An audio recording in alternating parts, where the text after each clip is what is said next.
हुआ, ऐसे ही कपालभाति प्राणायाम भी तीव्रता पूर्वक करना।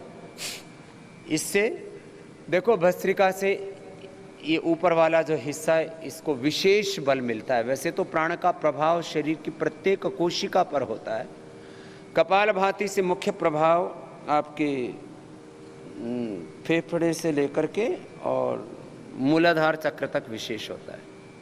फिर अनुलोम विलोम का आज्ञा, ललना और सहस्रार चक्र पर विशेष प्रभाव पड़ता है। तो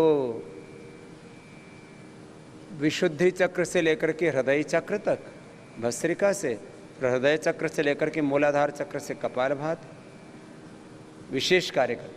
सीधे बैठे, सामान्य गति 1 सेकंड में 1 अभ्यास, 1 सेकंड 1 स्टॉप। मध्यम गति,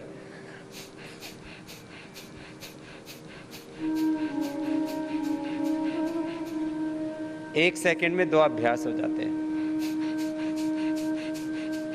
तीव्र गति, फिर और भी अधिक सबलता के साथ आप करते हैं। एक बहुत बड़ी ग्रंथि होती है, बहुत बड़ी गांठ, बहुत बड़ी बाधा, बहुत बड़ी चुनौती, बहुत बड़ी समस्या ध्यान में। चित्त 2 ही चीजें जानता है, या तो सोचना, और सोचना बंद कर दे तो सोना। ये तीसरी अनुभूति नहीं हो पाती। सोचने और सोने के पार आत्मा परमात्मा के द्वार अपने स्वरूप में, अपना स्वरूप माने अपनी निजता, जहां पूर्णता है ज्ञान की, पूर्णता है प्रेम की, पूर्णता है सब प्रकार के सामर्थ्य और ऐश्वर्य की, सुख की, शांति की, आनंद की, पूर्ण विवेक में, पूर्ण प्रेम में, पूर्ण पुरुषार्थ में, पूर्ण ऐश्वर्य में, सुख में, पूर्ण शांति आनंद में आप प्रतिष्ठित हो जाएं। इसको कहते हैं योगश्चित्त वृत्ति निरोधा, अपने स्वरूप में जीना। ये अभाव नहीं है, ये अभावों का अभाव है। क्या बोला मैंने? सब प्रकार के अभावों का अभाव, दिव्य भाव।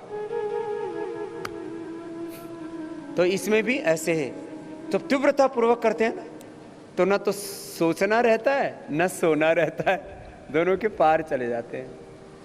मैं भी जब ध्यान करता था तब जैसे ही सोचना बंद करो तो सो जाता था। ये इस कपालभाति ने मेरी जबरदस्त मदद की।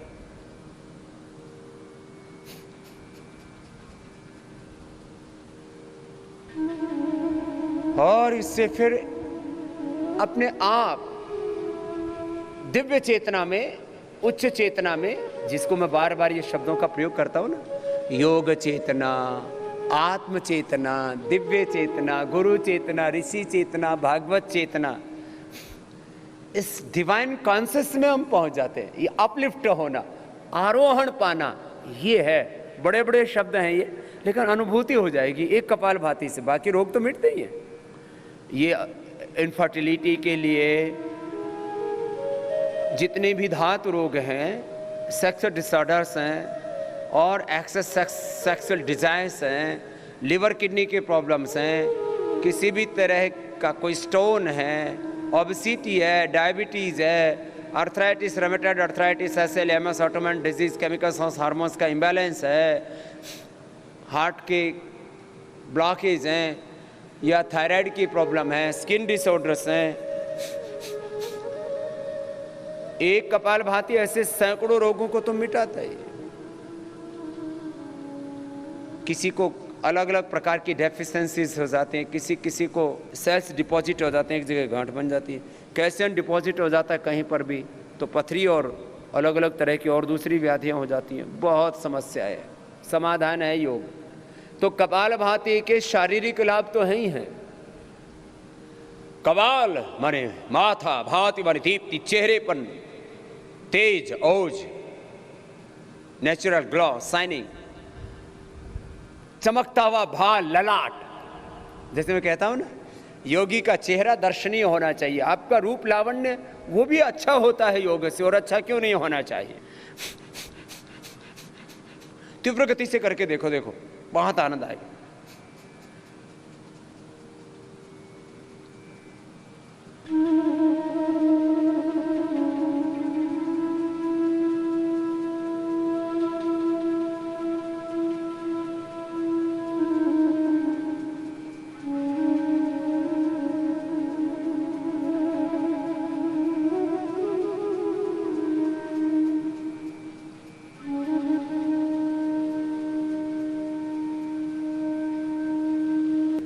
मैं ऐसे भाई बहन देखना चाहता हूँ, मैं ऐसी योगी आत्माएं देखना चाहता हूँ अपने देश में और इस पूरी दुनिया में, जो योग चेतना में जीती हो, जो उच्च चेतना में, गुरु चेतना, ऋषि चेतना, भागवत चेतना में, दिव्य चेतना में जीती है। फिर बाकी काम तो सारा अपने आप हो जाएगा। वैचारिक अधिष्ठान हमारा दिव्य होना चाहिए, और श्रेष्ठता का ही तो वर्ण और चयन करना हम चाहते हैं। ऐसे कपालभाति बहुत जबरदस्त है।